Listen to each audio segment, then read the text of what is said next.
For 3,000 years, the ancient Maya dominated Central America. They founded powerful kingdoms and built towering temples, ruled over by formidable kings and queens. Maya rulers lived lives of incredible privilege, but there was a price to be paid. For decades, when people spoke of Cobá, they spoke only of the male kings of the ancient Maya Empire, their names immortalized on stone stelae, their visages painted across temple walls. This city was long seen as a bastion of princes and warriors, a place where men forged the sacbeob road network and dominated the Yucatán through ritual and might. But a discovery in 2024 has shattered the way we view this ancient city. Archaeologists now claim they have uncovered the name of a queen who once ruled Cobá, a revelation that experts had never considered possible in a Maya world long thought to be dominated by male power. What did they find? Who was this queen? In June 2024, Mexico's National Institute of Anthropology and History, INAH, announced one of the most stunning discoveries in 21st century Maya archaeology. At the heart of Nohokmul, the site of Cobá's tallest pyramid, archaeologists unearthed a massive limestone slab, nestled beside a natural water reservoir, or aguada, deep within the jungles of Quintana Roo. They called it the Foundation Rock. The surface of the stone was almost entirely eroded, worn smooth by centuries of rain and time. But after months of meticulous restoration using structured light technology and 3D scanning, experts David Stewart of the University of Texas and Octavio Esparza Holguin of UNAM uncovered hundreds of ancient Maya glyphs. And among the intricate symbols of gods and cosmology, one name emerged with striking clarity: Ixchak-Chin. The inscriptions on the Foundation Rock record two pivotal moments in time. On May 12, 569 CE, long count 9.6.15.6.9, a ceremony marked the establishment of the Kalumte's title at Quetzal, understood to be the Mountain of the Deer within the Nohokmul region. 4 years later, on December 8, 573 CE, long count 9.7000, the text describes the completion of the seventh Kitun cycle, a royal ritual symbolizing the sacred fulfillment of time. In both events, the name Ixchak-Chin stands at the center, unaccompanied by subordinate titles like wife of or daughter of. This confirms she was not merely a ceremonial queen, but the true ruling power of Cobá. The Foundation Rock thus stands as the first direct evidence of a female ruler at the level of a supreme monarch in the entire ancient Maya world. To understand how a queen like Ixchak-Chin could reign independently, we must look at Cobá's place in the 6th century. This was no minor jungle settlement. Cobá was the political, ceremonial, and commercial heart of northern Yucatán, sprawling across 80 square kilometers, with an estimated population of 50,000. Its network of sacbeob, white stone roads gleaming under the sun, stretched hundreds of kilometers, connecting Cobá to Yaxuna, Ixil, and Calakmul. These were not mere trade routes, but the political and ritual arteries of the region, showcasing Cobá's ability to control and coordinate vast territories. It was this scale that made Cobá a kingdom vast enough, rich enough, and sacred enough to sustain its own dynasty, independent of the Maya world's superpowers. In this context, a woman holding the Kalumte title is not unthinkable. It reflects the flexibility of Maya power structures, where gender was not always a barrier to rule. The presence of Ixchak-Chin on the Foundation Rock has opened a new chapter in Maya studies, and her legacy is not confined to this single stone. Since the decipherment of the Foundation Rock, Maya scholars have scoured every stela and inscription in the Cobá region, and what they found has only strengthened the legacy of the woman named Ixchak-Chin. Her name does not appear only once on the foundation stone, but is etched into at least 3 other significant artifacts: Panel 7, Stela 26, and Stela 30. These inscriptions, scattered across Cobá's ceremonial core, not only confirm her identity but reveal the titles and symbols of power she wielded, attributes once thought reserved exclusively for male kings. On Stela 30, the inscription explicitly names her Ixchak-Chin Yopat, a variation of her title laden with meaning. The Yopat element refers to the god of rain, storms, and tempests, often associated with Kawil, the deity of lightning and royal energy. In Maya art, these gods symbolize the dual forces of creation and destruction, typically linked only to rulers bearing the Kalumti title. For a woman to be tied to both storm and celestial fire suggests she was seen as an embodiment of cosmic power, a figure capable of harmonizing natural forces to maintain the world's order. On panel 7 and stela 26, the Kalumti glyph appears again beside her name. According to Octavio Esparza Holguín of UNAM, this title was not merely ceremonial. In the Maya context, Kalumtes signified the supreme commander, wielding both political and military authority. In cities like Tikal, Calakmul, or Karakol, this title was reserved for male kings who orchestrated rituals, wars, and diplomacy. For it to be carved alongside Ixchaq'chin's name is unprecedented, a woman acknowledged as a supreme commander equal to the mightiest kings of the classic period. The inscriptions on Stela 30 reveal that her rule extended beyond Cobá's borders, influencing neighboring centers through ceremonial and commercial alliances. Scholars now describe her as the High Queen of northern Yucatán, a rare archetype in Mesoamerican history. While male kings like Sky Witness of Calakmul dominated through conquest and warfare, Ixchaq'chin's power was built on ritual, diplomacy, and symbolism. She appears to have redefined the Kalumte title, from supreme general to harmonizer of the cosmos and politics. With Cobá positioned at the heart of the sacbeob network, white stone roads linking city-states, she likely orchestrated regional rituals and political negotiations, maintaining influence through religion and divine symbols. In the decentralized Maya Empire, this meant she stood at the apex of a soft power structure, where faith and ceremony outweighed military might. Some Maya scholars now suggest that Ixchaq'chin may have laid the groundwork for a dual rulership model, where both men and women could share the highest titles depending on political and ceremonial contexts. If true, she was not merely an exception, but the genesis of a new model of power in the ancient Maya world. In Cobá, power was not measured solely by swords or conquest, but by the ability to command the sacred, thunder, rain, and time itself.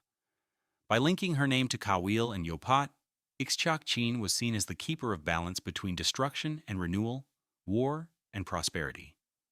Hers was a leadership not of iron thrones, but of ritual, symbol, and belief. And now the question arises, where did this queen come from? The question of Ixchaq'chin's origins remains one of the fiercest debates surrounding the Foundation Rock discovery. Who was she before she became Cobá's queen? Was she a princess from Calakmul, married off as a political pawn in the Kayanul dynasty's power games? Or was she a native royal, inheriting Cobá's throne and leveraging Kayanul's symbols to bolster her authority? The first hypothesis, favored by many Maya scholars, posits that Ixchaq'chin was a princess of the Kayanul dynasty, which ruled Calakmul, the southern powerhouse of the Maya Empire. The 6th century CE was a time when Kayanul expanded eastward, seeking control over trade and ceremonial routes in northern Yucatán. Its rivalry with Tikal necessitated strategic alliances along the sacbeob roads, connecting city-states. Inscriptions on the Foundation Rock mention Sky Witness, the famed Kayanul king who ruled from 561 to 572 CE. Around the same period, texts found at Okop, Yo-Okop, just tens of kilometers from Cobá, reference Sky Witness's emblem glyph alongside a noble lady from the west. Many scholars believe this could point to a Kayanul princess sent to Cobá to cement a diplomatic alliance. If this is true, Cobá was not entirely independent, but a satellite state within Calakmul's orbit. Yet, remarkably, instead of a male king, the figure sent or appointed to rule Cobá was a woman, and not a subordinate, but a ruler with full authority.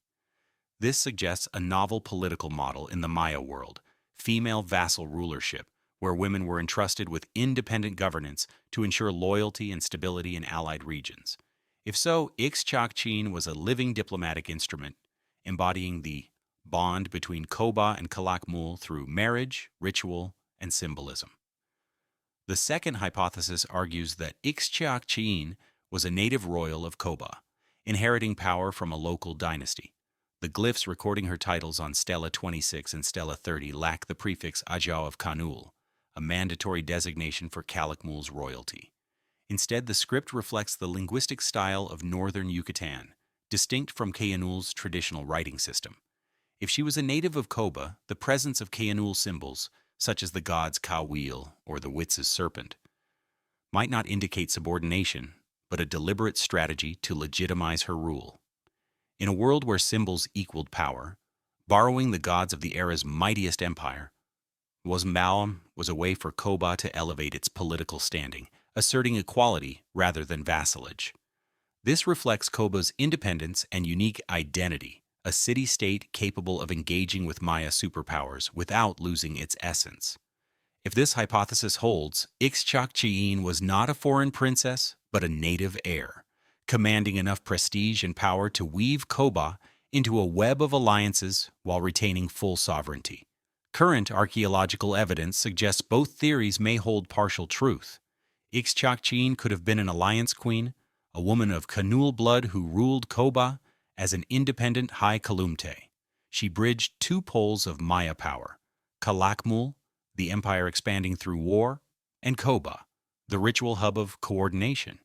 In this model, Cobá was not subjugated but empowered through feminized governance, a client kingdom under a queen who represented both politics and faith. This echoes the client-queen archetype seen in other civilizations, like Rome or Egypt, where local queens like Cleopatra or Zenobia wielded real power within imperial alliances. The inscriptions on the foundation rock and related stelae reveal that under Ixchaqchiin's reign, Cobá was organized as a unique ritual power structure, where politics and cosmology intertwined. In the 6th century, this city-state functioned as a water alliance, linking settlements and ceremonial centers through sacred lakes or aguadas, portals to the underworld. From these lakes, the sacbeob roads radiated outward, forming a network of trade and ritual that tied Cobá to northern Yucatan's neighboring regions. Remarkably, the queen's role was central to this system, serving as the axis connecting the layers of the cosmos. The foundation rock describes a harmony between three sacred elements: the lake, Xibalba, the underworld; the mountain, the upper world; and the stone, the human world. These were not mere landscapes but symbols of Maya cosmology, with the ruler tasked with maintaining balance across these realms.